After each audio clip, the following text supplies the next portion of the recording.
Hey, welcome MLSListings subscribers and really anyone else who's with the pleasure to come on in and listen to our podcast today. I want to welcome our guest. We've got Adam Pinterits, the Government Affairs Director with the Monterey County Association of Realtors. Adam, how you doing today? I'm doing great, David. Thanks for having me.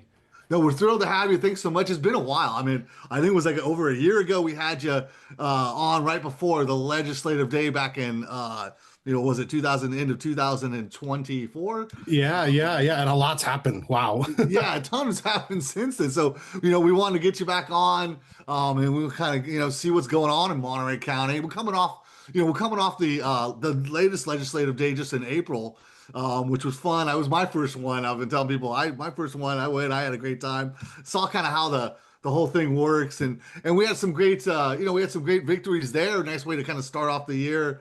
But it was also to me just a great example of, when I think it was 2,200 realtors show Yeah. up and kind of stand tall right off the bat. They pulled what, two bills and Right. off and put them back in a committee.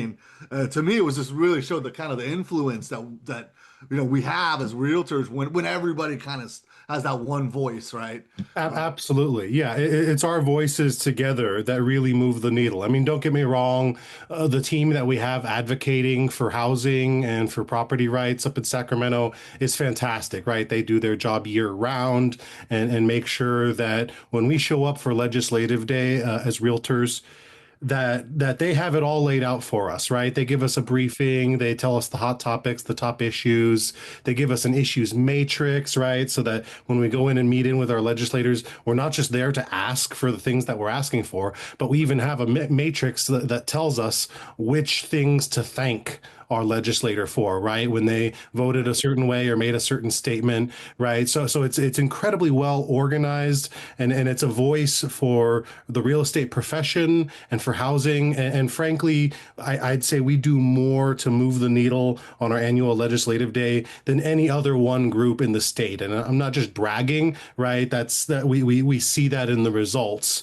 Before we even had our legislative day, as you had just alluded to, they pulled the number one bill that we were going to go in there and ask them to not vote for.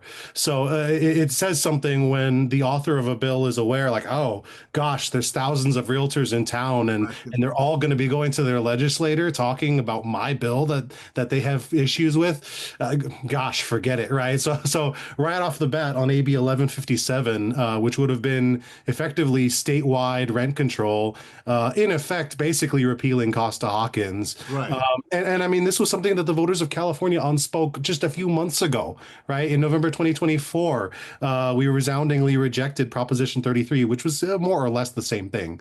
So it's just staggering to me that someone in Sacramento, someone in politics, would go out on a limb and try that, and we saw very quickly that they decided to backtrack once they were in our sights. Yeah, it's it seems like it just coming off. Yeah, I think 10 years since Costa Hawkins was actually 30-year 30, anniversary. yeah. 30 years, and it just seems like every year, having talked to you guys, now, and been talking to more and more, at the local levels, it's just city councils that are trying to, keep pushing these, kind of draconian rent control ordinances and things. And I was talking to your counterpart up in San Mateo, and they've got up in Foster City and Half Moon Bay are dealing with a lot of rental registries, kind of the same stuff you guys have been dealing with, but you guys have taken a little bit, to go at the local level. You guys are pumping the brakes a little bit. The Salinas City Council, they actually voted to repeal some of these stabilization and tenant protection ordinances, right? That's right, David, and that was an incredible moment. I've looked around to the best of my knowledge, no other city in the country has done such a strong pivot away from rent control like measures. And that's pretty outstanding, right? Typically, what we see in a lot of cities in California and around the country, once the political momentum picks up around these kind of price fixing schemes, it's hard to disarm that, right? And it kind of becomes like this runaway train where people just jump on board saying, yeah, I want cheaper rent. I want cheaper rent. Well, Okay, yeah, I get it. I'm a renter too, but it makes them sort of blind to the longer term consequences and impacts, right? We've seen basically every study on what happens in rent controlled cities, and it actually has the opposite of the intended effect. It makes more and more housing providers either exit the market or rethink their rental strategy. So they might kick out tenants, renovate, and raise rents that way, or they might just sell the rental units as condos, or if it's a single family home, just sell it as a single family home. So right, it's this unintended consequences that we see time and time again. It's almost like a politically expedient maneuver to pursue rent control in this sort of short-sighted economic populism, right? And I can't help but notice, right, the Salinas, this incredibly harsh scheme of regulations, not just rental regulation, but a so-called tenant protections bill, which did all kinds of things to make it virtually impossible to manage your own property, right? It practically wasn't yours anymore. And then they also passed the tenant anti-harassment ordinance, which you think, oh, well, yeah, hey, sounds great. Nobody should be harassed, right? Of course. Well, the problem is it was entirely one-sided and kind of just opened the doors for tenants to harass landlords and property managers as much as they wanted. And then they also had the rental registry, which the same thing, right? We've seen this all over the country where a city passes a rental registry and then their housing numbers go down, and especially the population that is most adversely impacted by overregulation of rental housing is the small landlords, right? The mom and pop landlords, they Right. just own one or two or maybe three units, and it's someone who's worked their entire lives in the community. They may not have a 401k or a great retirement plan or a pension, but they have this rental housing and they invested back in their community. And some cities are punishing these local mom and pop landlords with these overbearing regulations. So we're really pleased to see that Salinas did a complete 180. They voted last week to repeal all four of those ordinances. And like I said, to my knowledge, there's nowhere else in the country where that is happening. Yeah, I was shocked. Yeah, 5-2 vote, right? And I mean, you've been on record and said, and I agree with you. You got to build your way out of the housing, right? You can't regulate. You can't regulate out of this problem we have, right? Right. It's probably maybe a mixture of them things, but certainly, these kind of things do. It's not going to help when you're putting these kind of burdens on mom and pop, landlord. I've heard how, the new term housing providers instead of landlords, which I liked. It sounds a lot better, but Yeah. it's true. And investment wise as well, I'm sure that word kind of gets out in terms of the rental market in Salinas, which is in terms of investors and developers and property owners, that why would I come in and invest in a city that's got these kind of rent control measures, right? That's Um, right. That's right. And I think sadly it's worth noting that the city council that rushed through passing all of these ordinances is not the same city council that's sitting there today, right? right. Some significant changes in last year's election, and so that was part of it. Another important part of it, frankly, is that the previous city council got some pretty bad advice. I won't name any names, but they hired an economic consultant that gave them this report that basically told them that landlords would be able to settle with just 2 to 2.5% in rent increases, and that would be okay. That would not have any adverse impact on the rental market, on housing availability, and it was just flat out wrong. We tracked data, and I think it was about 200 rental units, not just properties, right? Units in aggregate went on the market within months of the Salinas rental regulations being implemented. So the advice from the so-called experts was just frankly wrong, and it was funny. They were even repudiated by a local nonprofit housing provider called Chispa.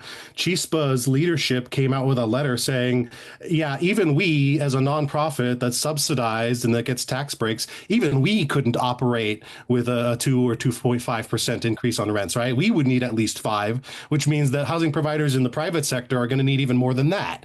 So when you have this trusted, unbiased party trying to tell you that the economic reality just isn't there for this regulation scheme, but then the previous council just wasn't hearing it. That's where we ended up in this situation where, sadly, right, hundreds of people were in the process of being displaced, and that's what I went to the new city council and said. I said, look, this is having a negative impact on the renters, on the very people that it was intended to help, and so we need to find a better answer. We need to fix this bad ordinance, and they ended up just saying, well, it's so bad it's unfixable. And in fact, there's some discussion about its constitutionality. A judge recently ruled that elements of the tenant protections ordinance were in conflict with the state of California's constitution. You can't preempt the state law. So just on multiple levels, this was a really messy set of ordinances and regulations. The new city council, in their wisdom, said, you know what, we need a clean slate. If we're going to fix these problems, we just need to repeal these.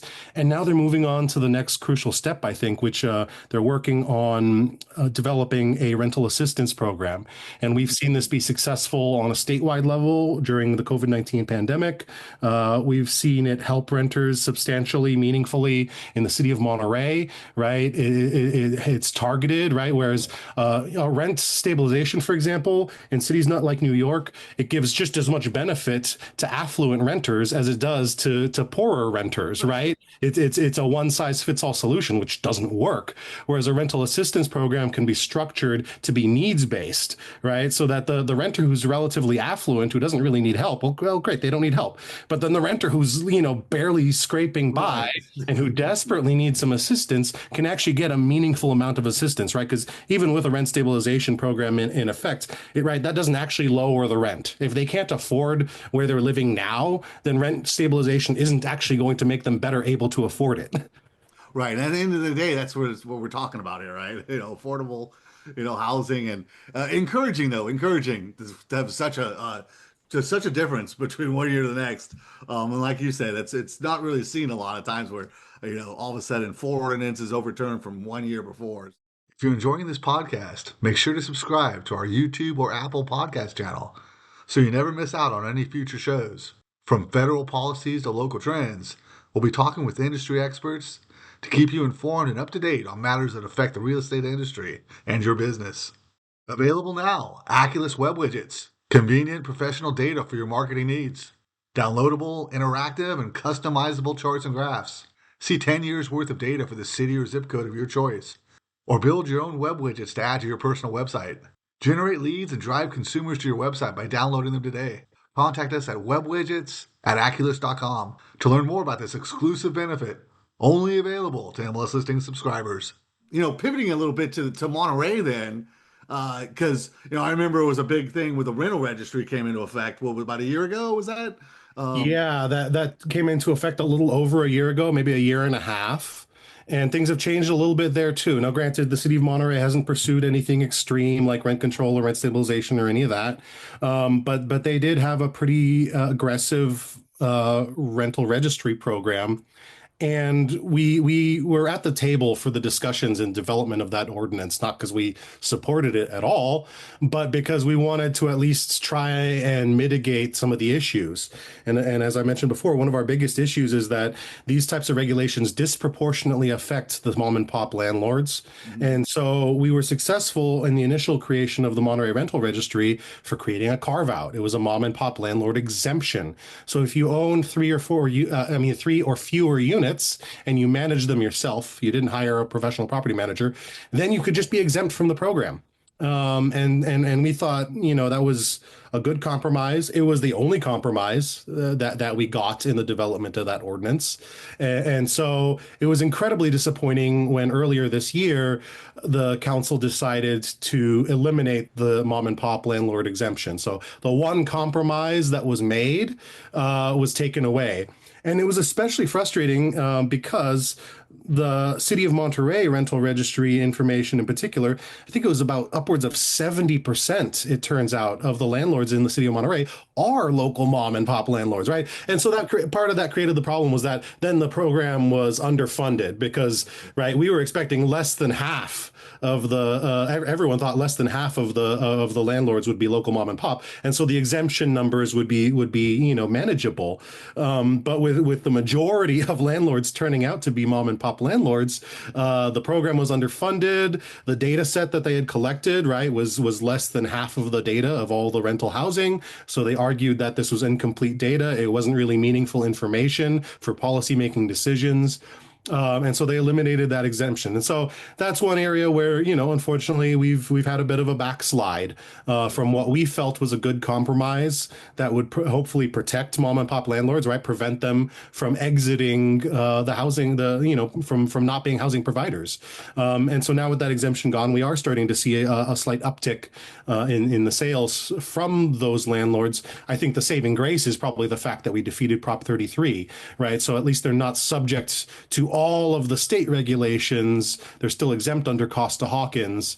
But the housing providers in Monterey are definitely facing some challenging decisions in this market and under that regulatory scheme. So hopefully we can come back and probably in about 6 to 8 months and come back and at least get the mom and pop exemption put back in. But honestly, I'd really like to see the rental registry laid to rest entirely because it's not helping, right? It's not doing anything. A registry doesn't create housing.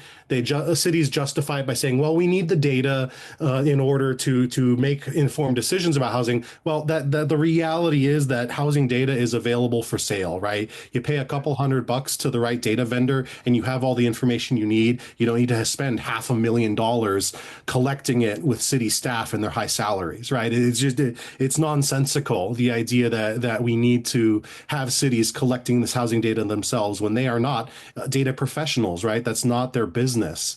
Right. And so the idea that taxpayer dollars are being diverted into these types of projects just doesn't make a lot of sense when we have real needs, right, in terms of addressing housing and the housing shortage. And if you don't mind, I'll take that opportunity to pivot, right? What's at the heart of the housing affordability challenge in Monterey County is inventory.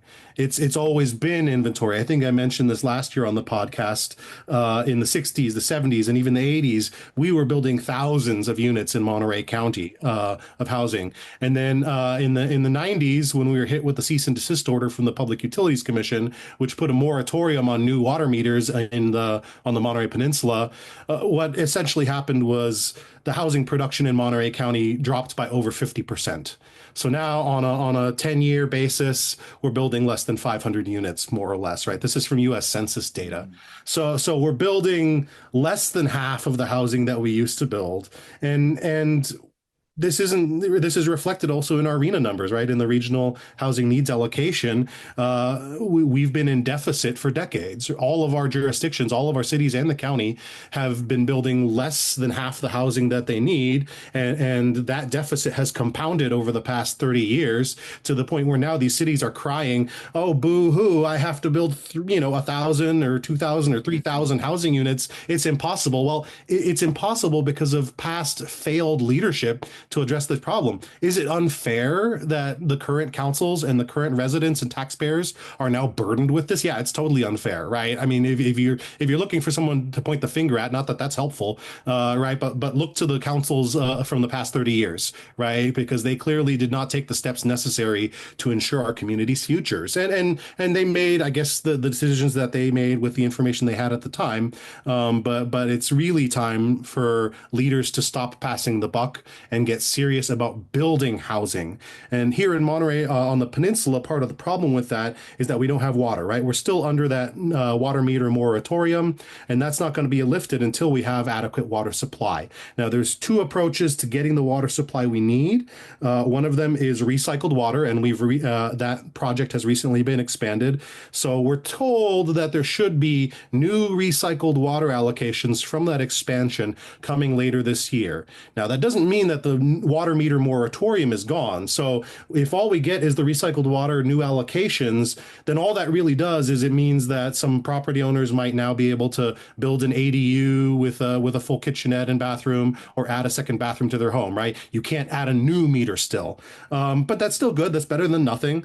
But what we really need is the cease and desist order lifted, and there is going to be an effort to do that based on the recycled water. However, the Public Utilities Commission has ruled that I believe the next 30 years, recycled water is not going to be enough to meet our overall water needs, and therefore it's not likely that that qualifies us to lift the moratorium on water meters. So what that brings us to is the second water project, the water supply project, which is a desalination plant. And we're very fortunate that I believe we were only one of two regions in California that got Coastal Commission approval. This was back in 2022 for a desal plant. And that's huge, because that could lift the moratorium. That could mean that we literally get to build as much housing as we need. And obviously that's not going to happen overnight. That's going to take decades to actually build it. And it'll probably take until the end of this decade before the desalination plant is complete. It might be as early as 2028, we're told, but I'm guessing there's going to be delays, because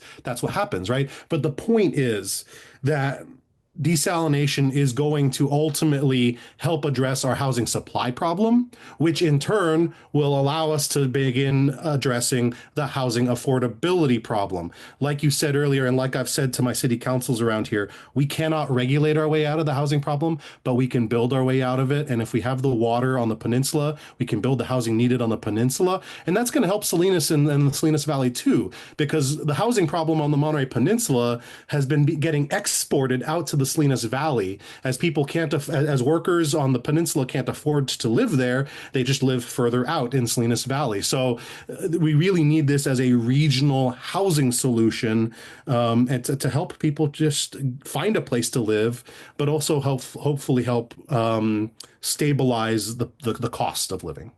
Yeah, I think you hit it on the head. I mean, in terms of all these regulations, they don't add more housing, right? And this is a problem that's been building up for the last few decades, and failed leadership and passing the buck and passing the buck. And it just seems like common sense to me that, okay, you got to find ways to allow more building, right? To get, out of this. And not only in Monterey, and it's a whole statewide thing where just the inventory is just so lacking, right? That's right. Yeah. Millions of homes that we should have been building.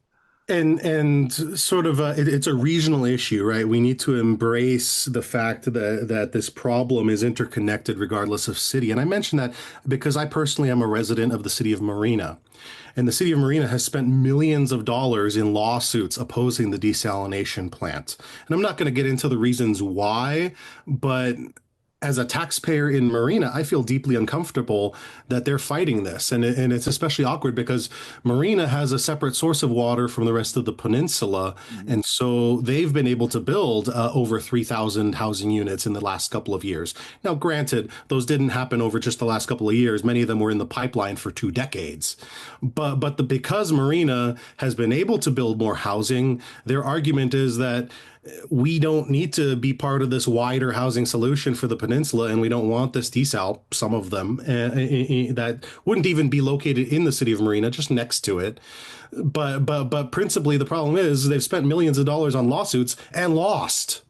Right. So the desal plant is well on track to being built. And now the taxpayers are on the hook, not only for the lawyers that the Marina hired to sue, but for California American Water's lawyers, too. Right. Since we lost. So it's pretty disappointing to see taxpayer money getting wasted opposing a regional water and housing solution. Is it kind of a not in my backyard type of situation? Is that just it's complicated, David. That I would argue that NIMBYism is definitely a factor. There's a lot of people who bring in environmental concerns, and it's tricky because, well, hey, we do treasure our environment. We do want to avoid adverse environmental impacts. But let's face it, the environmental argument is the number one argument used to oppose developments of housing and other things. There are entire law firms where their entire business is based on running CEQA lawsuits. And I mean, this is a serious business in the state of California. Because of CEQA, groups, NIMBY groups, disguising themselves as environmentalists, can hire lawyers and put a stop to most projects or make projects incredibly expensive or slow them down by decades. And that's a huge part of the problem. That's a huge part of why housing in California is so expensive. I was reading some reports just earlier this morning, and apparently an estimated 47% of building costs in California jurisdictions is just based on regulations and rules, Yeah, it's not just absurd. not the cost of materials, not the cost of labor, Yeah, just complying with all these rules and trying overregulated. to avoid a sequel lawsuit, which you're probably going to get anyway, is costing about 47%. So can you imagine if we were actually successful at cutting some red tape in the state of California, that would do more to address housing Right. affordability than anything else. Yeah, yeah. I completely agree with you. Meet with the MLS listings team via Zoom each month for the open forum. Held the last Tuesday of the month at 2 o'clock. Join Mark, Dave, Robert, Tom, and all your MLS listings favorites to get time saving tips and tricks, or to ask questions that you want answered. For insight from those inside the MLS, don't miss the open forum. Check for the registration link on the Pro homepage announcements or via email from the MLS listings team in the weeks leading up to the event. And in terms of adding inventory, I remember we had talked about a year ago. I think it was Jimmy Panetta that was bringing forth the resolution. I think they're reintroducing it now, Yes. but the More Homes on the Market Act, which raising those capital gains, is that Yes. something that's on the horizon, or maybe has a shot at coming back and being Yeah, discussed? yeah, it has been reintroduced again this year, and I mean, Congressman Panetta keeps bringing it back, and we're so grateful to him for that. That is easily our number one priority in DC is getting that bill passed, the More Homes on the Market Act. Basically, what that would do is double the capital gains exemption, which hasn't been updated in decades, right? The current capital gains caps were written in an era where housing values were just much lower. And so it's making people very hesitant to sell their home because they're going to get hit with such high capital Oh yeah. gains tax, right? So people are staying, it might be a retired couple who raised a family in a 5 bedroom home and their kids are all gone and grown and moved away, but they still have this 5 bedroom home that they really don't need. And they'd love to downsize, but not if they're going to take a massive hit. It's punishing. It really is punishing. And if you look at it, if because they didn't index for inflation, right? So really, it would have been if they had done it properly, we would be looking at 500,000 for a million where they want to go. Which really, because they didn't index for inflation in the first part, it's kind of where we should be at. But yeah, it just if you want to go ahead and, like you said, if you want to go ahead and downsize, well, I mean, you're going to get punished, right, with a massive tax burden. That's right. That's right. And that's why it's really important that we pass this bill. And it is growing. It's getting more and more support in Congress every year that Congressman Panetta reintroduces it.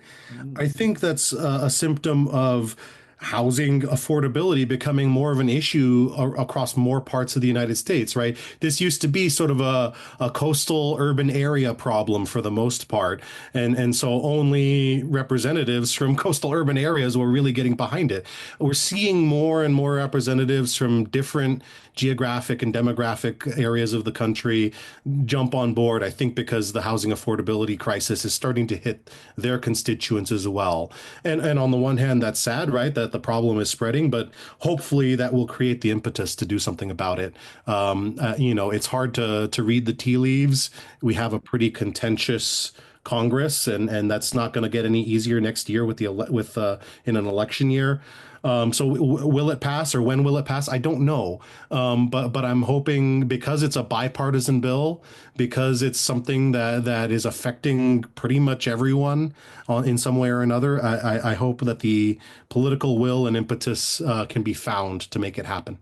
Definitely, definitely. We covered a lot of ground here. Did we miss anything, Adam? Is there anything else on the, is there anything in the future you see in the next couple months or, Yeah, I'll just touch on one last point, Sure. which is fire safety, and I'm not even going to go into insurance because that's we'd be here all That's a day. whole nother But podcast. yeah, Yeah. but like pretty much everywhere else across the state, so the state back in I think February or March put out updated fire hazard severity zones.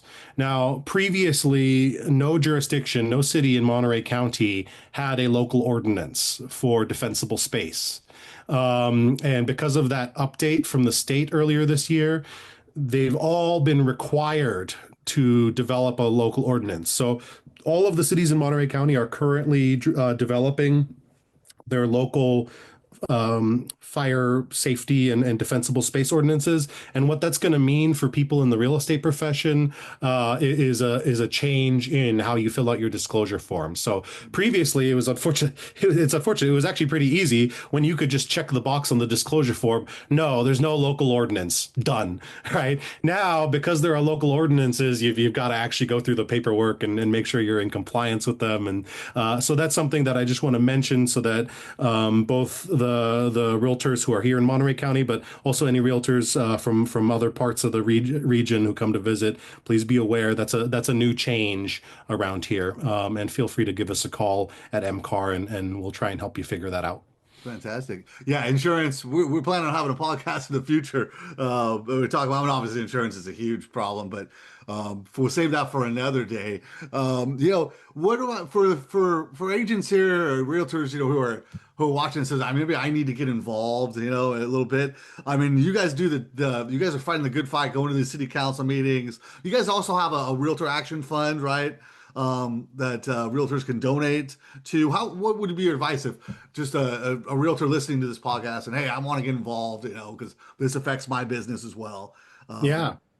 So right off the bat, I mean, just feel free to reach out to me. My email is Adam, ADAM at MCAR, MCAR.com. I'm happy to plug you in and get you connected. Our local government relations committee meets on the third Thursday of every month at 3 p.m. Except this month, that's a holiday. So this month we'll be meeting on June 12th at 3 p.m. instead. That's open to all MCAR members to join the local government relations committee. But like I said, I'm also happy to sit down with someone, have a one-on-one conversation. I'll be doing that tomorrow, in fact, with a realtor from Santa Clara who just asked, hey, I have questions about coming down here to Monterey County. Please, folks, feel free to reach out to me. Like I said, Adam at mcar.com.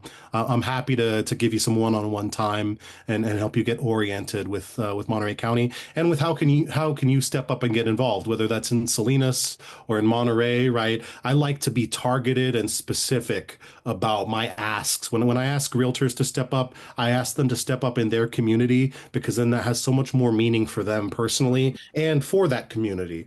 So we have a very targeted advocacy approach. We had over a dozen members show up at the recent Salinas Council meeting. So those members really own a share of that victory in repealing those ordinances.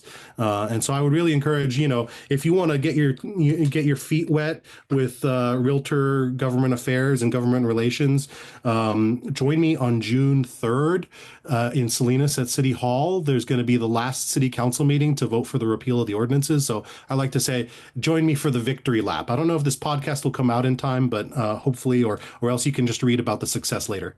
Awesome. Fantastic. I really want to thank you. Appreciate you coming on, keeping us, afloat of what's going on in Monterey and Salinas and everything. Love to have you back in a few months. Kind of see where this, if you hear anything going on or any, updates. Love to have you back.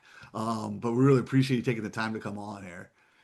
Thanks so much, David. Thanks to your team. Appreciate you guys. Have a great day. Yeah. Thank you, Adam. Thanks. And thanks everybody tuning in and keep an eye out for more to come. Make sure to check out our Pro Support page for additional videos on a full range of topics. And don't forget to click that subscribe button on our MLS Listings YouTube page.